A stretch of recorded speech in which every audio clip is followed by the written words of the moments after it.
Gonna get all warm and nostalgic for this episode, man. Just some good memories with this video that we're about to talk about.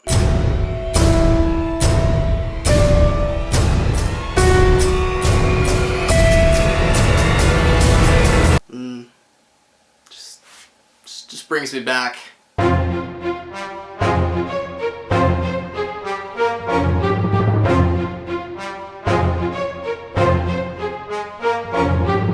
So welcome back to another episode of Why Don't You Love, and today it's kind of a hybrid episode. On one hand, I want to show you guys all these really cool underrated movies and just how awesome they are and why you need to see them, or if you've already seen them, why they're awesome and why you should take a second look at them. And on the other hand, I want to start to move towards kind of a different kind of review. I've been watching a lot of YouTube videos for a long time, and I just remember back in the old days, the old days being like 2009, 2008, where in order to be somebody on YouTube, you had to make skits, and you had to go create stuff. And sure, you had reviewers, you had people who do kind of what I do, and you did have the occasional person doing like a Call of Duty Let's Play or whatever, but mostly it was people making cool stuff, and I feel like we've gotten away from people making short films and making skits and just things of that nature. And I don't want to say that YouTube's changed for the worse. I mean, I enjoy the occasional Let's Play and all the video game stuff going on online, and of course I like reviews. I mean, I follow Jeremy Johns and Chris Stuckman and the Schmoes and all those guys, and it's super cool. I kind of miss the days where you couldn't go through YouTube without seeing like 50 skits and short films and just something that people put either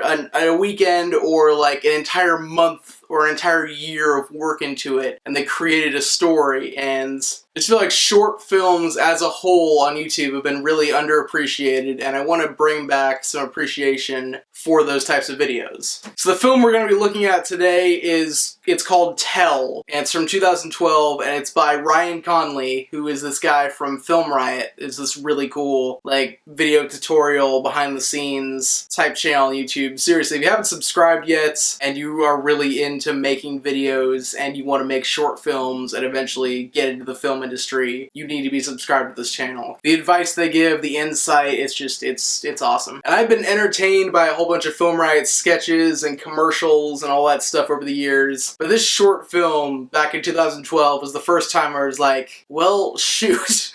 I think Ryan's actually gonna go on to do some stuff. This film is legitimately scarier than I think most horror movies that come out of Hollywood these days. Like, really, for me, like, even looking back on it, I don't think I've had that much of an experience watching a scary movie since, like, I don't know, like the first Paranormal Activity. It's not a big jump scare fest, it doesn't have a big scary monster, unless you count the monster inside of us. It just has this dark, eerie atmosphere that sucks you in and just doesn't let go of you for the entire 30 minutes. It's the first time you see this movie, you legitimately have no idea what's gonna happen next. And the second and third time you see this movie, you notice more stuff going on in the background, and it makes it even creepier, and it's nuts. Admittedly, the 17th time you've seen it, it's not quite as scary, but even watching it tonight before the review in preparation for this, I was just, I got chills. It's a modern retelling of the Edgar Allan Poe Telltale Heart, so obviously there's murder involved. I don't want to spoil this whole thing because so much of what makes this awesome is going in not knowing what's gonna happen, but the premise of the short film is that this guy finally snaps, he loses it, and he kills someone. Specifically his girlfriends after they get into a fight. And on one hand, objectively speaking from the outside, this person is snapped, this person is a murderer, this person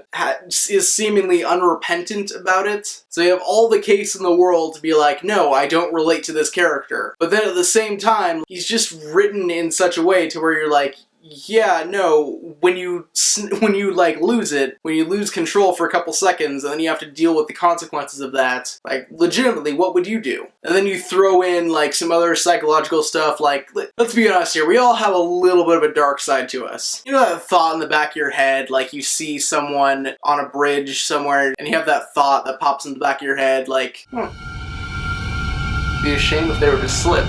And you immediately go like, whoa, what, where did that, whoa, Where did that thought come from? Imagine if that thought gained control for a second. You actually did push that person. You had to deal with the consequences, and that voice now has more power to where you're like, well, I gotta do more evil stuff to cover that up. And just seeing the spiral of that amidst some other possible supernatural stuff. It's just a bad dream of a short film in all the best ways. I'm not sure if that all makes sense, but when you see it, you'll kind of know what I'm talking about. And again, like I said earlier, beautifully shot. I've got a huge respect for how Ryan can kind of get these really cool low-light shots to where, on one hand, the frame is just full of darkness, but at the same time, you get just enough light to show the important stuff. And also, the score for this movie is fantastic. I think you can buy the soundtrack to this on iTunes, and by itself, it's creepy and it's awesome. But the way that it's used in this movie is just the best. It keys up at just the right time. It doesn't like do the jump scare thing where it's like, oh, whoa, ah, you saw the thing, ah, and the music cuts out. It naturally builds and drops, and when it needs to hold tension, it will hold tension, because even after you stop seeing something, the tension doesn't just go away. There's still that thought of, oh shoot, I still saw that. So there's still going to be a little bit of tension there. So I love the way the music worked with that, and there's just such great attention to detail on this. It's got like that Insidious factor to it, where you see something freaky, and then you go back and you're like, wait, was that in frame for the entire time? And you have to actually go like back frame by frame and be like, okay, I guess that wasn't there, but that was there. And just, it's scary, man. I can't really say more about Tell without going to spoilers. I'm just gonna say, link right here. Go check it out right here. Click on it. Just make sure you're not in a dark room late at night. Just make sure you're in a bright, sunny place when you're watching this, because it will freak you out. And like I said earlier, I might do a lot more short film reviews. I may even go a little bit more in depth. This one was kind of just broad because A, you need to go into the short film not really knowing that much about it other than it's freaky. And also B, because, well, it's 30 plus minutes long. It's almost a feature-length film. They managed to pack a lot into this, but it is well worth your time. And I would love to cover more Triune Films, Ryan Connolly directed stuff over the next couple weeks. They've been making some really good stuff as of late. Again, subscribe to Film Riot, because I think they're doing like Action Month or whatever it is, where they like go over action scenes and how to film a car chase and stuff like that. They do cool stuff. And even though I'm going to start doing short film reviews, I will still be bringing you the Why Don't You Love when it comes to, you know, big budget movies that you can watch on Netflix and whatnot. Also, I don't think the screen thing back there is going to work. I think that Captain America review thing might be a lone outlier in terms of this setup. But anyway, that's going to do it for this video. Until next time, God bless and stay saucy.